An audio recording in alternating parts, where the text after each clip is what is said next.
Herkese merhabalar, ben Tuğçe. Kanalımıza hoş geldiniz. Bu tarifte annem sizlere iki çok kolay yemek tarifi verecek. Kanalımıza abone olmayı unutmayın. Yorumlarınızı bekliyorum. Hoşça kalın, sizi anneme bırakıyorum. Her zamanki gibi Tuğçe'ye güzel sunumu için çok teşekkür ediyorum. Tekrar kanalımıza hoş geldiniz. Ben Tuğba. Bu videoda birbirinden kolay 2 tane yemek tarifi vereceğim. Lütfen videomu sonuna kadar izleyin. Ve ilk yemeğime geçiyorum. İlk yemeğim için dana eti aldım ben. 1,5 kilo dana incik. 1 adet kuru soğanım var orta boy. 5 diş sarımsağım var ve 4-5 adet de defne yaprağı var. Geri kalan karabiber ve tuz ekleyeceğim sadece. Dana incikleri düdüklü tencereye alıyorum.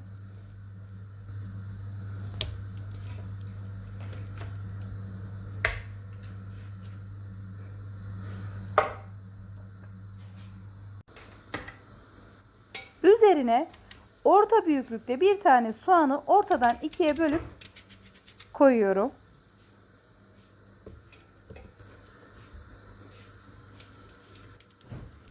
Ve yine onun üzerine defne yapraklarımı serpiyorum. Sarımsakları da bütün bir şekilde yine koyuyorum. Ve üzerine 1 tatlı kaşığı kadar karabiber ekleyeceğim.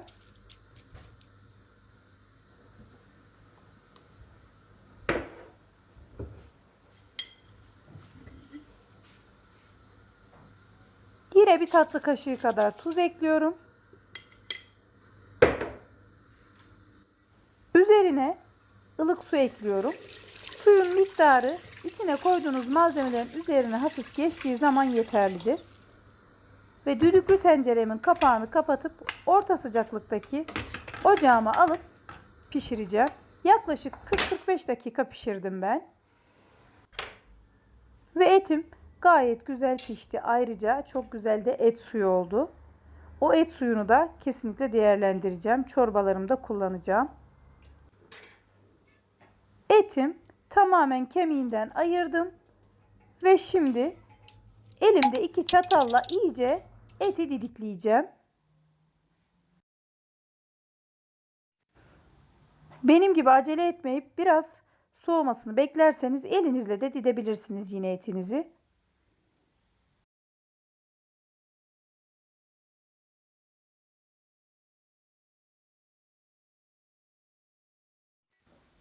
Ve etin hepsini küçük parçalara ayırdım. Şimdi tavama dolu dolu bir yemek kaşığı tereyağı aldım. Eritmeye başladım.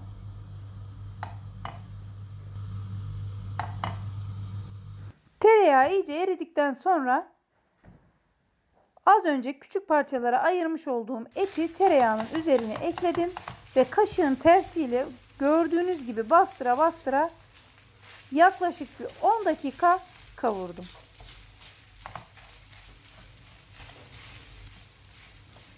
Yine belirteceğim, videomu buraya kadar izleyenler küçük de olsa bir yorum bırakırlarsa çok sevinirim. Ayrıca bu tariflerimi mutlaka deneyin. Çok kolay ve pratik. Özellikle bu gösterdiğim yemek çok lezzetli, çok kolay ve bir ana yemek tarifi. Evinize gelecek misafirlerinize çok kolay bir şekilde yapabileceğiniz, lezzetine doyulmayacak bir yemek tarifi. Mutlaka denemenizi tavsiye ediyorum. Ve ben kavurmuş olduğum etimi güveçlerime pay ediyorum. Güvece koyduktan sonra da üzerini kaşıkla iyice bastırıyorum.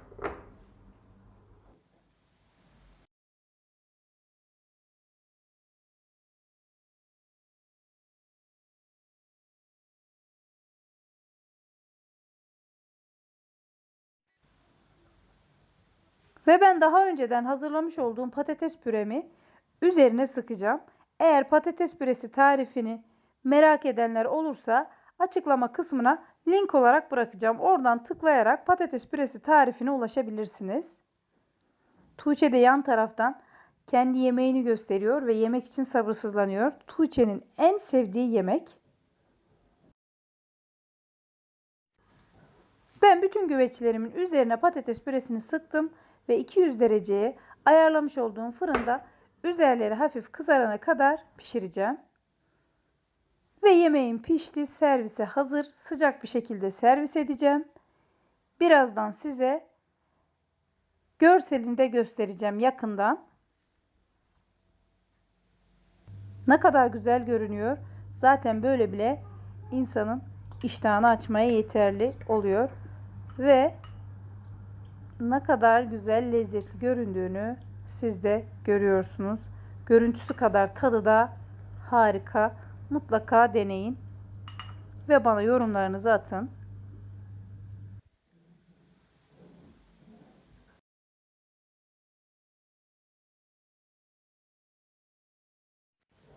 Şimdi ikinci yemeğime geçiyorum.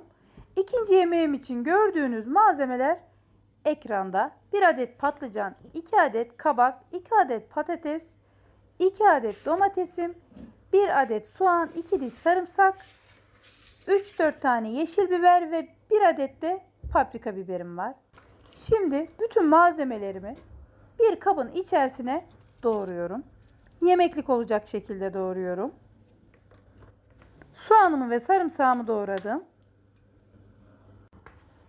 Yeşil biberimle paprika biberimi de doğradım. Onu da ekliyorum. Patatesi küp küp doğradım. Patatesi de ekliyorum.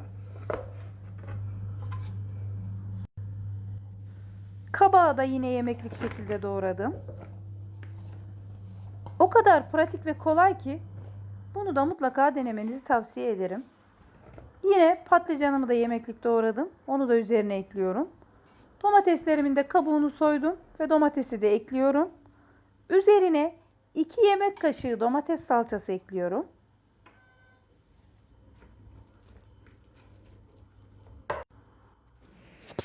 Üzerine yarım çay bardağı kadar sıvı yağ ekledim. Tuz, pul biber ve biraz da karabiber ekleyeceğim. Yine baharatlar size kalmış. Sevdiğiniz baharatları ekleyebilirsiniz. İyice karıştıracağım bunları.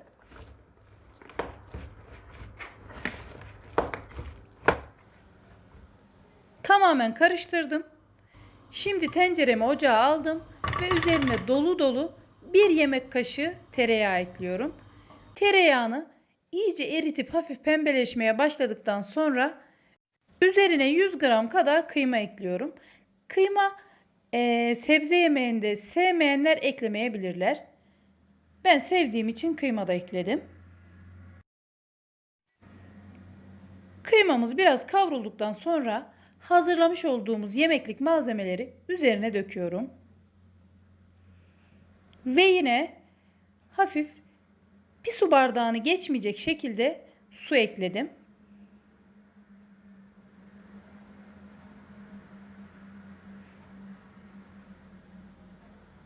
Kapağını kapatacağım ve 5-10 dakikaya bir kontrol ederek yemeğimi pişireceğim.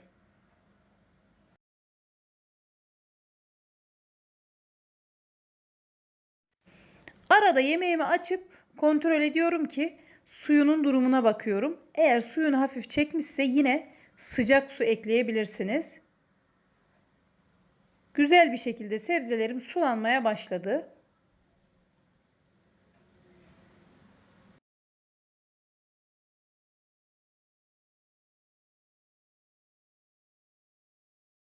Ve biraz daha lezzetini arttırmak için bir tane küp şeker ekliyorum.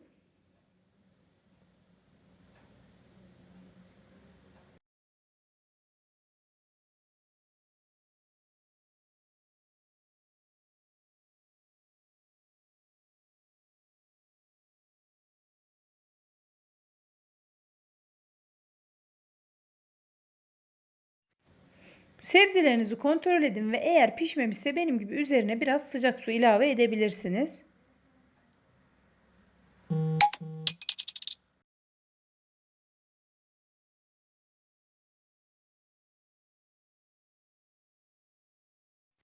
Yemeğim pişti. Servis tabağına aldım.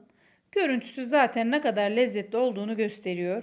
Her şekilde özünü dökmüş bütün sebzeler güzel bir şekilde pişmiş vaziyette. Bu tarifimi de mutlaka deneyin ve bize yorumunuzu ekleyin. Sizlerle yeni ve güzel tariflerde buluşmak dileğiyle. Hoşça kalın, afiyetle kalın. Her şey gönlünüzce olsun.